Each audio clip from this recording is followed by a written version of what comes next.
قارون حضرت موسیٰ علیہ السلام کا رشتہ دار تھا اور بظاہر اس نے آپ کا دین بھی قبول کر لیا تھا۔ نماز پڑھتا تھا، تورات پڑھتا، لیکن ریاکار اور کمزور عقیدے کا مالک تھا۔ وہ چاہتا تھا کہ لوگ اس سے خوش فہمی رکھیں تاکہ انہیں فریب دے سکیں۔ قارون فصلوں کو پیشگی سستا خرید لیتا اور بعد میں انہیں مہنگے داموں فروخت کر دیتا تھا۔ معاملات میں کم تولتا، دھوکہ اور بے انصافی کرتا، سود کھاتا اور جتنا ہو سکتا لوگوں پر ظلم کیا کرتا۔ اسی قسم کے کاموں سے بہت زیادہ دولت اکٹھی کر رکھی تھی اور اسے ہر چیز سے زیادہ عزیز رکھتا تھا۔ قارون خدا پرست نہ تھا بلکہ دولت پرست تھا۔ اپنی دولت عیش و عشرت میں خرچ کرتا تھا۔ اس نے اپنا ایک بہت عمدہ محل بنایا اور اس کے در و دیوار کو سونے اور مختلف قسم کے جوہرات سے مزین کیا، حتیٰ کہ اپنے گھوڑوں اور اونٹوں کو سونے اور جوہرات سے مزین کیا۔ قارون کے پاس سینکڑوں غلام اور کنیزیں تھیں اور ان کے ساتھ بدسلوکی کرتا اور انہیں مجبور کرتا کہ اس کے سامنے زمین پر گر پڑیں اور اس کے پاؤں کو بوسہ دیں۔ بعض عقل مند مومن اسے نصیحت کرتے اور کہتے کہ یہ تمام باغ اور ثروت کس لیے؟ یہ سب دولت اور مال کس لیے ذخیرہ کر رکھا ہے؟ کیوں لوگوں پر اتنے ظلم ڈھاتے ہو؟ خدا کو کیا جواب دو گے؟ لوگوں کا حق کیوں پامال کرتے ہو؟ غریبوں اور ناداروں کی کیوں مدد نہیں کرتے؟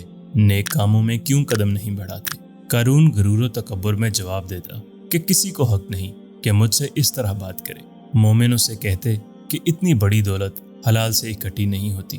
اگر تو نے ناانصافی نہ کی ہوتی اور سود نہ کھایا ہوتا تو اتنا بڑا سرمایہ نہ رکھتا، بلکہ تو بھی دوسروں کی طرح ہوتا اور ان سے کوئی خاص فرق نہ رکھتا۔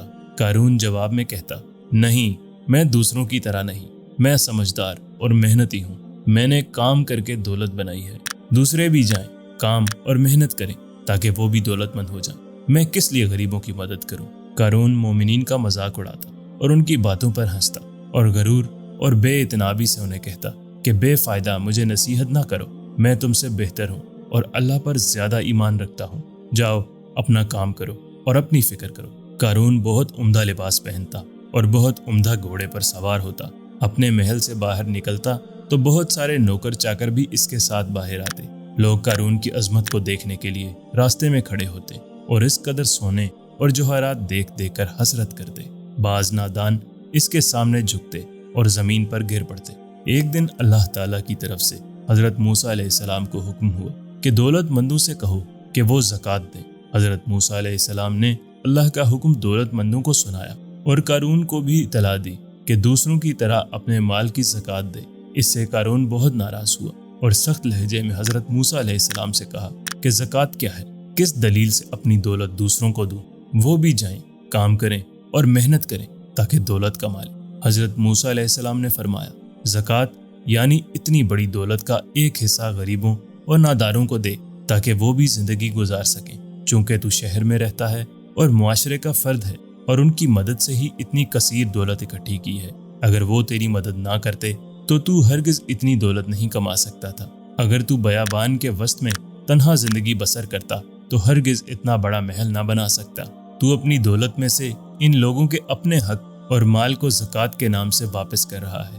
لیکن قارون نے حضرت موسیٰ علیہ السلام کی دلیل کی طرف توجہ نہ دی اور کہا کہ یہ کیسی بات ہے جو آپ کہہ رہے ہیں؟ ہم نے برا کام کیا جو آپ پر ایمان لے آئے؟ کیا ہم نے گناہ کیا ہے کہ نماز پڑھتے ہیں اور اب آپ کو خراج بھی دیں؟ حضرت موسیٰ علیہ السلام نے قارون کی تندروئی کو برداشت کیا اور نرمی سے اسے کہا کہ یہ اللہ کا حکم ہے کہ مالدار غریبوں اور ناداروں کا حق ادا کریں، یعنی زکوٰۃ دیں، تاکہ وہ بھی محتاج اور فقیر نہ رہیں۔ اگر تو واقعی خدا پر ایمان رکھتا ہے اور مجھے خدا کا پیغمبر مانتا ہے تو پھر اللہ کے حکم کے سامنے سر تسلیم خم کر دے۔ اگر نماز پڑھتا ہے تو زکوٰۃ بھی دے، کیونکہ نماز بغیر زکوٰۃ کے فائدہ مند نہیں۔ تورات کا پڑھنا، سمجھنے اور عمل کرنے کے لیے ہے۔ لیکن قارون نے حضرت موسیٰ علیہ السلام اور مومنین کی نصیحت کی کوئی پرواہ نہ کی، بلکہ اس کے بعد مومنین کو اذیت بھی پہنچانے لگا اور حضرت موسیٰ علیہ السلام کے ساتھ دشمنی کرنے لگا، یہاں تک کہ تہمت لگانے سے بھی دریغ نہ کیا۔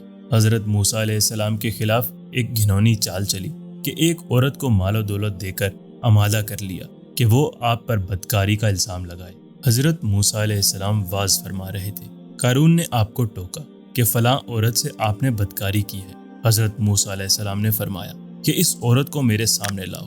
چنانچہ وہ عورت بلائی گئی تو حضرت موسیٰ علیہ السلام نے فرمایا